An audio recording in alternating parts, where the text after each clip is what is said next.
Movie की शुरुआत में सूरज की तापिश बहुत ज्यादा होने की वजह से इस दुनिया के सारे पेड़ पौधे जलकर राख हो गए हैं और इससे निकलने वाले धुएं से लोगों को सांस लेने में बहुत दिक्कत हो रही है, जिसके कारण लोग धीरे धीरे मर रहे हैं। ऑस्ट्रेलिया के एक सिटी में थोड़े लोग बचकर जी रहे होते हैं, पर वहाँ पर भी ऑक्सीजन नहीं होती। वहाँ से वो आर्टिफिशियल ऑक्सीजन के मास्क पहनकर अपना जीवन यापन कर रहे होते हैं। इस आर्टिफिशियल ऑक्सीजन को क्रोनिक्रॉप करके एक कंपनी बना रही है। उसी कंपनी की सुरंग में सिटी की सारी पावर सप्लाई प्रोड्यूस होती है। कंपनी में आर्टिफिशियल ऑक्सीजन बनाने की लैब में इथन के पापा रिचार्ड साइंटिस्ट का काम कर रहे होते हैं। इथन का 8वां जन्मदिन आता है, तो उस दिन इथन के पापा उसको एक गिफ्ट देते हैं और कहते हैं कि बेटा मैं तुम्हारे लिए गिफ्ट लेकर आया हूँ, इस बॉक्स को खोलो। इथन जैसे ही उस बॉक्स को खोलता है और उसके अंदर हाथ डालता है तो उसके हाथ में एक घड़ी जैसा गैजेट आ जाता है और उससे खून आने लगता है। वो उस दर्द को बर्दाश्त नहीं कर पाता और रोने लगता है। इथन की माँ भाग कर आती है और कहती है कि ये आपने क्या कर दिया, लेकिन रिचर्ड कहता है कि बेटा ये अब से तुम्हारे हाथ में ही रहेगा और मरते दम तक तुम इसको निकालना मत, ये तुम्हें इस दुनिया में पहचान दिलाएगा। अब ये कहकर इथन के पापा रिचर्ड वहाँ से निकल जाते हैं। लैब में जाने की थोड़ी देर बाद रिचर्ड के पापा से इथन को फोन आता है और कहता है कि तुम और तुम्हारी माँ थोड़ा चल कर आओ, मैं तुम्हारा इंतजार कर रहा हूँ। इथन और उसकी माँ आर्टिफिशियल ऑक्सीजन का मास्क पहनकर रोड पर चल रहे होते हैं। तभी कुछ लोग इथन की माँ को शूट कर देते हैं और उसको जान से मार देते हैं। उसका मास्क और इथन का मास्क निकाल कर वहाँ से चले जाते हैं। अब इथन पापा पापा करके पुकार रहा होता है कि पापा बचाने के लिए आएंगे, लेकिन वो आता ही नहीं। तभी जूडो करके एक आदमी आता है जो कि आर्टिफिशियल ऑक्सीजन का मास्क देकर उसको वहाँ से बचाकर ले जाता है और उसको अपने साथ पालने लगता है। इथन के पापा रिचर्ड के काम करने वाली क्रोनिक्रॉप कंपनी में वो एक इलेक्ट्रिसिटी डिपार्टमेंट में काम कर रहा होता है। अचानक एक दिन वहाँ पर पावर प्रॉब्लम आती है और उसको रिलोड करने के लिए इथन बहुत ट्राई करता है। तभी अलर्ट आता है कि अगर 30 सेकंड में उसको ठीक नहीं किया गया तो एक बहुत बड़ा बॉम्ब ब्लास्ट होगा। इथन कैसे भी करके उसको ठीक कर देता है। ऐसी पावर प्रॉब्लम ठीक करने में इथन बहुत ही माहिर हो जाता है। उसके बाद ड्यूटी खत्म करके सारे वर्कर्स लाइन में खड़े हो जाते हैं। फिर उनकी आंखों को स्कैन कर रहे होते हैं। उसके लिए वो मास्क निकालते हैं और मास्क निकालते वक्त उस वर्कर्स में से एक खून की उल्टी कर रहा होता है। ये आर्टिफिशियल ऑक्सीजन सबको सूट नहीं करता और इसी की वजह से बहुत लोगों को ऑक्सीजन सिकनेस हो जाता है, जिसके शिकार होकर वो थोड़े दिनों में ही मर जाते हैं। तभी दिखाते हैं कि एक सिख आदमी अपने आप को आग लगाकर जला रहा होता है और ये सब इथन की आंखों के सामने हो रहा होता है। वहाँ से कट करके मूवी का टाइटल 2067 डाल के मूवी शुरू होती है। हमारा हीरो इथन शिफ्ट खत्म करके अपने घर जाता है। टीवी में उसके सामने न्यूज चल रही होती है। उसमें ऑक्सीजन सिकनेस की वजह से सिटी में बहुत से लोग थोड़े थोड़े करके मर रहे होते हैं। यहाँ कॉर्निकॉन कंपनी ऑक्सीजन सिकनेस के लिए सोल्यूशन की खोज करने की ट्राई कर रही होती है और जैसे इथन के पापा का नाम टीवी पर आता है वो गुस्सा होकर टीवी बंद कर देता है। तभी उसकी वाइफ वर्क खत्म करके घर आ जाती है और दोनों जोली से बात कर रहे होते हैं। तभी दिखाते हैं कि अचानक उसकी वाइफ भी खून की उल्टी करती है। उसको भी वही ऑक्सीजन वाली बीमारी हो जाती है। काम करते करते वो भी टेंशन में आ जाता है और सोचता है कि मेरी वाइफ भी कुछ दिनों में मर जाएगी।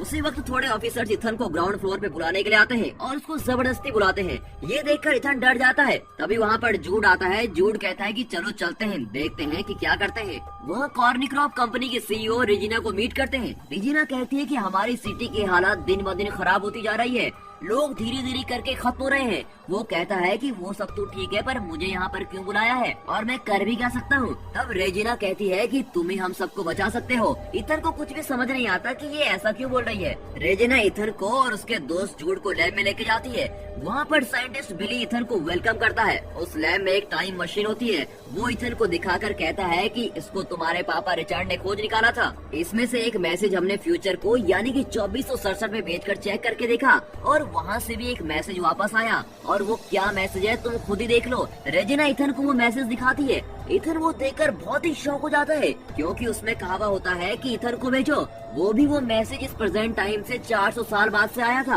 और उसमें 400 साल आगे भेजने की यानी कि फ्यूचर में भेजने की बात कही गई होती है। वो देखता है कि फ्यूचर में 400 साल बाद लोग जिंदा हैं। उसे बहुत ताज्जुब होता है क्योंकि ऐसे आर्टिफिशियल ऑक्सीजन यूज करेंगे तो थोड़े दिन में ही सब मर जाएंगे। फिर कैसे 400 साल बाद भी ये मशीन और लोग जिंदा हो सकते हैं और उनको हमारा नाम कैसे पता है, मुझे कुछ भी समझ नहीं आ रहा। और वो लोग हमको क्यों बुला रहे हैं, उसको कुछ भी समझ नहीं आता। रेजिना कहती है तुम इस मशीन के जरिए 400 साल के एक दिन पहले फ्यूचर में जाओगे और इस मैसेज को किसने टाइप करके भेजा है उनसे मिलना होगा और उनके पास बात करके इस डिजीज की दवाई पूछकर मांग कर लानी होगी और उन लोगों ने तुम्हें ही बुलाया है इसलिए तुम्हें ही जाना होगा। तुम्हें ही दवाई को ढूंढ कर लाना ही है। यहाँ पर मौजूद हजारों लोग अपनी मौत और जिंदगी के बीच लड़ रहे हैं। फिर बिली बोलता है कि इसमें एक प्रॉब्लम भी है, हम सिर्फ तुमको यहाँ से भेज सकते हैं पर वापस आने का रास्ता तुमको ही ढूंढना पड़ेगा। रेजिना कहती है कि फ्यूचर में भी ऐसे ही कुछ जरूर होगा जिससे तुम वापस आ सकोगे। और ये सुनकर इथन कहता है कि ये सब मुझे नहीं करना, मेरी वाइफ को ऑक्सीजन प्रॉब्लम है, मैं उसके साथ रहना चाहता हूँ क्योंकि उसके आखिरी के दिन बचे हैं, उसको छोड़कर मैं बिल्कुल भी नहीं जाऊंगा। और ये बोलकर इथन वहाँ से निकल जाता है। उसके बाद इथन और उसका दोस्त एक जगह बैठकर बात करते हैं। तब इथन अपने दोस्त के पास कहता है कि मेरे पापा रिचर्ड की तरह मैं अपनी वाइफ को कभी भी अकेले नहीं छोड़ने वाला हूँ, इस वक्त मैं उसको अकेला छोड़कर तो कतई नहीं जाऊंगा।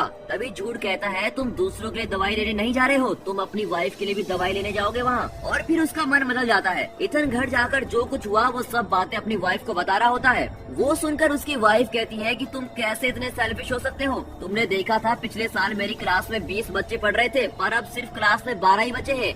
ऐसे ऑक्सीजन की कमी से मरने से बेहतर है तुम वहाँ जाकर दवाई लेकर आ जाओ, तभी सब खुश रह पाएंगे। ये सब तुम करोगे तो मुझे बहुत गर्व होगा, तुम जरूर मेरे लिए दवाई लेकर वापस आओगे, मुझे तुम पर बहुत भरोसा है और तुमको जाना ही होगा। उसके बाद इथन रात को जब उसकी वाइफ सो रही होती है तो वहाँ पर एक फूल रख देता है, बट वो फूल असली का नहीं होता, वो कुछ लोहे की पंखुड़ियों से बना हुआ होता है। उसमें उसने लिखा हुआ होता है आई विल बी बैक, और ये लिखकर वहाँ से निकल जाता है। अब आपको तो पता ही होगा कि ये लोहे का फूल क्यों है, क्योंकि वहाँ पर पेड़ पौधे तो है नहीं, तो असली का फूल कहाँ से आएगा। लेकिन जब वो जा रहा होता है तो उसकी वाइफ सोई नहीं होती, वो सिर्फ सोने की एक्टिंग कर रही होती है और वो इथन को पता नहीं चलने देती कि वो उसको देख रही है। अब इथन कॉर्निक्रॉप कंपनी के लैब में पहुँच जाता है, वहाँ रेजिना उसका वेट कर रही होती है। इथन उसके पास कहता है कि उस दवाई का एक ड्रॉप भी मिलेगा तो मैं उसको पहले अपनी वाइफ को ही दूंगा, अगर तुम ये बात मानती हो मैं तभी वहाँ जाऊंगा। ठीक है करके रेजिना भी एक्सेप्ट कर देती है। अब वो टाइम ट्रेवल का सूट पहनकर उस मशीन में रेडी होकर बैठता है। अभी साइंटिस्ट बिली इथन को एक छोटा सा गैजेट देता है और कहता है कि ये आयरन मैन पिक्चर में आने वाला जार्विस की तरह एडवांस रोबोट है,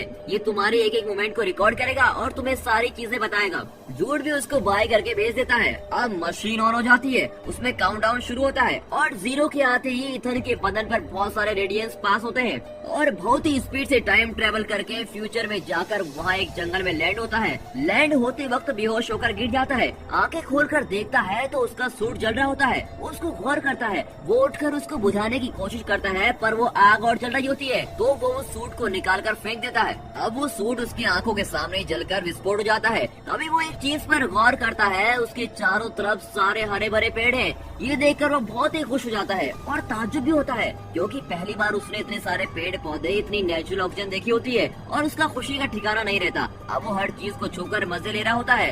दोस्तों ऐसा सब हमारे साथ तो नहीं हो सकता, पर एक गेम के लिए पूछता हूँ, पेड़ पौधों के बिना आप इस दुनिया में कैसे सरवाइव करोगे? और क्या आपने कभी कोई पौधा लगाया है? अगर लगाया है तो कमेंट में जरूर बताना, और नहीं लगाया है तो प्लीज अब से लगाना शुरू कर दीजिए, क्योंकि आप जानते हैं ना, पेड़ है तो हम हैं। खैर चलिए वापस मूवी में आते हैं। अब वो उस गैजेट की मदद से रूट को फॉलो कर रहा होता है। वो जा रहा होता है तभी वहाँ पर एक आदमी का कंकाल पड़ा हुआ है और उसको देखकर वो डर जाता है। उसके कॉलर पर देखता है तो इथन वाइट करके लिखा हुआ है।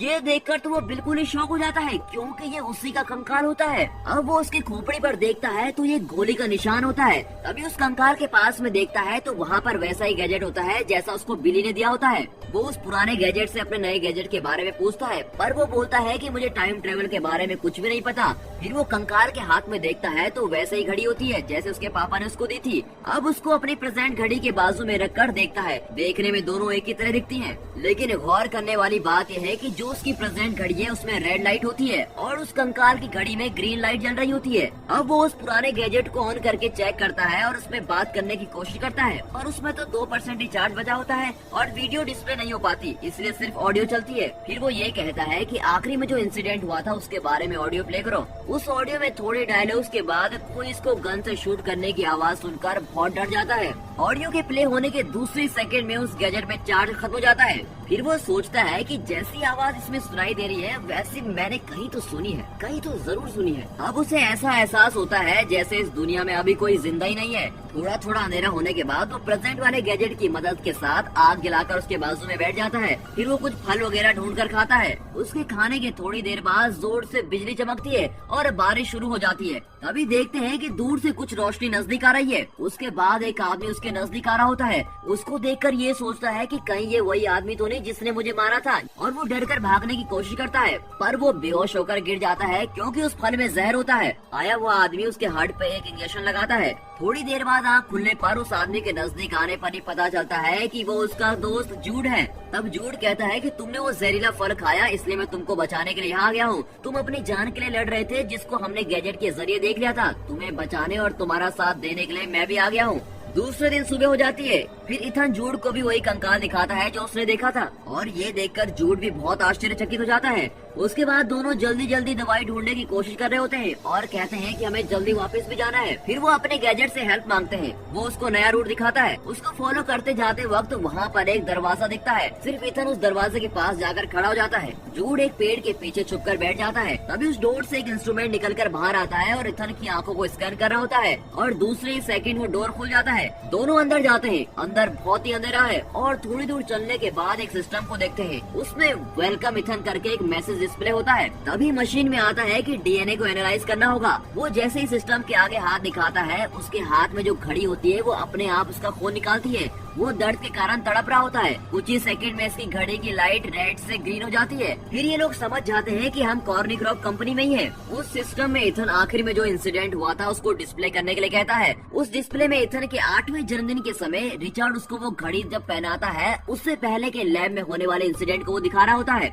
रिचर्ड टाइम मशीन के जरिए एक मैसेज फ्यूचर को सेंड करता है। तभी रिप्लाई आता है कि सेंड इथन व्हाइट। ये देखकर रिचर्ड बहुत ही शॉक हो जाता है। सिर्फ वो ही नहीं, रेजिना और बिली दोनों भी शॉक हो जाते हैं। रेजिना पूछती है कि उन लोगों को तुम्हारे बेटे का नाम कैसे पता। रिचर्ड कहता है कि वही तो मुझे समझ नहीं आ रहा। रेजिना पूछती है कि वो लोग हमें सिर्फ मैसेज क्यों भेज रहे हैं, वो लोग यहाँ आकर हमसे बात भी तो कर सकते हैं। तभी उसके जवाब में बिली कहता है कि पावर फेलियर हो रहा है, और अगर पावर प्रॉब्लम ना हो तो उस तरफ से इस तरफ कोई भी आ सकता है। वीडियो प्ले होने के बाद ही वहाँ पर भी पावर प्रॉब्लम आ जाती है। तभी इथन को जूड पर कुछ शक हो रहा होता है और पूछता है कि जहरीला फल खाते ही एक डॉक्टर या साइंटिस्ट आ सकता था, पर तुम ही क्यों आए। उसके लिए जूड कहता है कि अभी बात करने का टाइम नहीं है, आओ हम यहाँ से निकलकर पावर प्रॉब्लम को सॉल्व करते हैं, अभी हम तुम्हारी वाइफ को बचा सकते हैं। इसको सुनते ही इथन कहता है कि जब देखो तुम मेरी वाइफ के बारे में बोलकर मुझे यूज कर रहे हो, और जूड से लड़ता है। टाइम मशीन लॉन्च होने के लिए अब सिर्फ 3 घंटे और 30 मिनट है, और उसमें वो काउंटडाउन शुरू हो जाता है। अब इन 3 घंटों के अंदर इनको 3 काम करने हैं। पहला कि इस तरफ से उस तरफ मैसेज किसने भेजा था,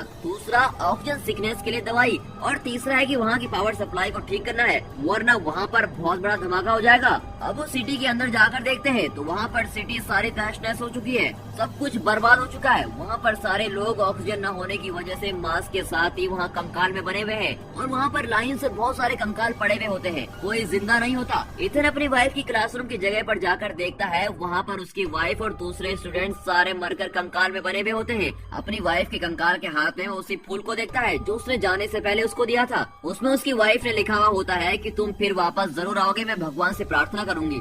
ये देखकर वो बहुत अपसेट होकर रोने लगता है। वो जूड को देखकर कहता है कि हम किसी को भी बचा नहीं पाएंगे, सब लोग मर चुके हैं, और फिर दीवार पर लगकर बैठ जाता है। रोते हुए वो जूड से कहता है कि अगर मैं अपनी वाइफ को छोड़कर नहीं आता तो उसके साथ ऐसा कुछ भी नहीं होता, और ये सब लोग मरकर ऐसे कंकाल बनकर पड़े हैं, इसका मतलब तो यही है कि मिशन ऑलरेडी फेल हो चुका है। लेकिन जूड कहता है कि चिंता मत करो। ये सुनते ही इथन उस पुराने गैजेट की आखिरी ऑडियो को फिर से प्ले करता है और उसको सुनता है। उसमें वो वैसी आवाज को सुनता है जैसे जूड निकाल रहा होता है, और वो सोचता है कि कहीं वो जूड ही तो नहीं जो मुझे मारने के लिए आया है। उस ऑडियो को सुनकर जूड भी बहुत डर जाता है। फौरन जूड अपने आसपास रखी हुई पिस्टल को निकालकर ऑडियो में आई हुई आवाज जैसे हीरो को धमकाता है। आखिरी में जूड कहता है, मैंने तुमको शूट नहीं किया और तुम भी मरे नहीं हो, इस इंसिडेंट को बदल दिया गया है। तभी उनको एक वार्निंग मैसेज सुनाई देता है कि 2 घंटों में पावर प्रॉब्लम सॉल्व नहीं हुई तो यहाँ पर बहुत बड़ा धमाका होगा। उसको सुनते ही वो सोचते हैं कि पहली 2 प्रॉब्लम तो हम सॉल्व नहीं कर पाए, पर एटलीस्ट इसको तो सॉल्व करना ही होगा। फिर वो दोनों उठकर सुरंग के अंदर जाते हैं। स्टार्टिंग में वो जिस जगह पर काम कर रहे होते हैं वो वही जगह होती है। इथन उस जगह की प्रॉब्लम को सॉल्व करके देखता है, पर वो सॉल्व नहीं होती। उसी वक्त उस रूम का दरवाजा बंद होने लगता है। रूम के बाहर खड़ा हुआ जूड भागकर उसको रोकते हुए इथन को बाहर आने के लिए कहता है। इसके लिए इथन कहता है कि अगर मैं भी बाहर आ गया तो यहाँ इस प्रॉब्लम को सॉल्व कौन करेगा, और मैं बाहर आ गया तो धमाका होकर सब कुछ बर्बाद हो जाएगा, उसके बाद कुछ भी ठीक नहीं हो सकता। अब जूड के हाथ को धक्का देकर वो उस दरवाजे के अंदर ही बंद हो जाता है। जूड बाहर से बहुत चिल्ला रहा होता है। उस रूम में ऑक्सीजन धीरे धीरे कम हो जाती है, लेकिन वो उस प्रॉब्लम को सॉल्व कर लेता है और बेहोश हो जाता है। तभी जूड उस डोर को तोड़कर अंदर आकर बेहोश हुए इथन को उठाकर वहाँ से बाहर ले जाता है और पावर सप्लाई फिर से एक्टिवेट हो जाती है। अब उन्होंने तीसरा काम तो यहाँ पर पूरा कर लिया, जो था पावर सप्लाई ठीक करने का। अब इथन यहाँ की सारी चीजों को जानने की कोशिश करता है, पर जूड उसको कुछ भी जानने नहीं देता, इसलिए जूड और उसकी लड़ाई हो जाती है। तभी इथन को एक आइडिया आता है। अपने नए गैजेट की बैटरी को निकाल कर वो पुराने गैजेट में डाल देता है और उसमें वीडियो प्ले करता है। इसी बीच इथन जूड को एक रूम में धकेलकर उसको बंद कर देता है। आखिर में उसके पापा रिचर्ड के साथ क्या हुआ ये जानने के लिए वो वीडियो प्ले करता है। उसमें दिखाते हैं कि रिचर्ड इथन के पास बात करता है। इथन, तुम्हारा डीएनए होगा तो ये मशीन एक्टिवेट होगी। ये मशीन बुरे लोगों के हाथ में नहीं आनी चाहिए। ये मशीन अगर बुरे लोगों के हाथ में आ गई तो लोग इसका गलत उपयोग करेंगे। तुम्हें ही सबको बचाना पड़ेगा। अभी वही वाला सीन आता है जब वो कह रहा होता है कि तुम और तुम्हारी मम्मी चलकर आओ, मैं तुम्हारा इंतजार कर रहा हूँ, और फोन कट कर देता है। तभी रेजिना और जूड को दिखाते हैं। रेजिना कहती है कि इन सारे लोगों को बर्बाद होने दो, अगर मर गए तो दुनिया अपने आप ठीक हो जाएगी और फिर से पेड़ पौधे उग जाएंगे और ऑक्सीजन बनने लगेगी। अब क्योंकि रेजिना चाहती है कि वही फ्यूचर में जाए और सिर्फ वही बच पाए, रिचर्ड कहता है कि मेरे बेटे का डीएनए रहेगा तो ये मशीन एक्टिवेट हो पाएगी। रेजिना बिली के पास कहती है तुमको ये मशीन ऑपरेट करने आती है? वो कहता है कि हाँ पता है, और जैसे ही वो कहता है उसके अगले सेकंड वो बिना कुछ सोचे समझे झट से रिचार्ड को शूट कर देती है और वो वहीं पर मर जाता है। रिचार्ड के मरने की वजह से ही वो उस दिन अपनी वाइफ और बच्चे को बचाने के लिए नहीं जा पाता, और अब इथन को समझ में आ जाता है कि उस दिन पापा बचाने क्यों नहीं आए, और अब उसके दिल से अपने पापा के लिए नफरत चली जाती है। ये सब देखकर वो रो रहा होता है। तभी जूड उस रूम के अंदर का दरवाजा तोड़कर बाहर आ जाता है। वो वीडियो कंटिन्यूसली चलाता रहता है। उसमें रेजिना रिचार्ड को शूट करने के बाद जूड से कहती है कि इथन की माँ को मार कर लाओ और इथन को हमारे पास लेकर आओ। वो इस मिशन का की है और उसी के जरिए हम फ्यूचर तक पहुंच सकते हैं। ये सब देखने के बाद इथन गुस्सा होकर कहता है कि तुमने भी मुझे यूज किया है, और जूड को देखकर चिल्लाता है। पर वो जूड कहता है कि इसमें मेरी कोई गलती नहीं है, मुझे भी तुम्हारे जैसे यूज किया गया है। अब वो जूड अपने आप को सच साबित करने के लिए खुद पर गोली चला देता है और वहीं पर इथन के सामने मर जाता है। अब रेजिना ने इथन को फ्यूचर में इसलिए भेजा ताकि उसके डीएनए से वो मशीन एक्टिवेट हो पाए, और वही उसका मेन मोटिव था उसको वहाँ भेजने का। अब इथन ये सोच रहा होता है कि उन्हें यहाँ आने से कैसा रोका जाए। तभी अचानक उसके पापा रिचार्ड का भेजा हुआ फर्स्ट मैसेज आता है, जिसमें लिखा हुआ होता है कि ये मशीन बुरे लोगों के हाथ में नहीं आनी चाहिए। कट करके पास्ट में रेजिना उसके जाने वाले थोड़े लोगों के साथ टाइम ट्रेवल करने के लिए बिल्कुल तैयार है और इसका इंतजार कर रही होती है, और सोच रही होती है कि थोड़े सेकंड में इथन को मारकर जूड यहाँ पर आ जाएगा, और जैसे ही वो आएगा हम उसको भी मार देंगे और यहाँ से फिर हम फ्यूचर में चले जाएंगे। थोड़ी देर में मशीन में काउंटडाउन शुरू होता है और जैसे ही 0 आता है वो सब खुश हो जाते हैं और सोचते हैं कि जैसे ही वो आएगा खट से शूट कर देंगे। लेकिन वो सब ये देखकर शॉक हो जाते हैं, क्योंकि उस मशीन में बहुत सारे पेड़ पौधे आ रहे होते हैं और उसी के साथ वो मशीन शट डाउन हो जाती है। कट करके दिखाते हैं कि इथन ने मशीन को बंद कर दिया है, और उसको देखकर रेजिना चीखकर बहुत जोर से चिल्लाती है। उन पेड़ पौधों के साथ रेजिना की रिचार्ड को भी शूट करने वाली वीडियो भी है, और उसी के साथ उसने अपनी वाइफ के लिए गिफ्ट भी भेजा है। तभी एक एनोनिमस रेडिएशन के जरिए इन्फॉर्मेशन मिलने की वजह से पुलिस कॉर्निग्रॉफ में छाप मारती है। सारे पेड़ पौधों को लेकर रेजिना को भी गिरफ्तार कर लिया जाता है। इन पेड़ पौधों के साथ वो लोग नए पेड़ पौधे उगा रहे होते हैं, और यहाँ पर दूसरा काम खत्म होता है और सभी लोग सोच रहे होते हैं कि भगवान ने उनके लिए पेड़ पौधे भेज दिए हैं। ये सब कुछ न्यूज में चल रहा होता है। उसकी वाइफ ये देखकर बहुत खुश हो जाती है और सोचती है कि ये इथन का काम ही है, और वो समझ जाती है कि मेरे पति इथन ने किया है। तभी इथन का भेजा हुआ गिफ्ट एक लड़की आकर उसको देती है। उसको ओपन करके देखती है तो उसके अंदर असली का फूल होता है। उसको देखकर वो बहुत खुश हो जाती है और उसकी आंखों में आंसू आ जाते हैं। अब फ्यूचर में रह रहे इथन को दिखाते हैं। अब वो भागकर जाके सिटी को देखता है। वहाँ पर भी बहुत सारे लोग जिंदा है और सारी सिटी में हरे भरे पेड़ पौधे हैं और वहाँ पर बहुत खुश रहता है। और यहाँ पर ये मूवी खत्म होती है। इस फिल्म को समझने में थोड़ी दिक्कत जरूर होगी, मैं समझता हूँ, पर इस वीडियो को आप फिर एक बार जरूर देखिए ताकि इसके अंदर की सारी हिडन डिटेल्स आपको समझ में आ जाए।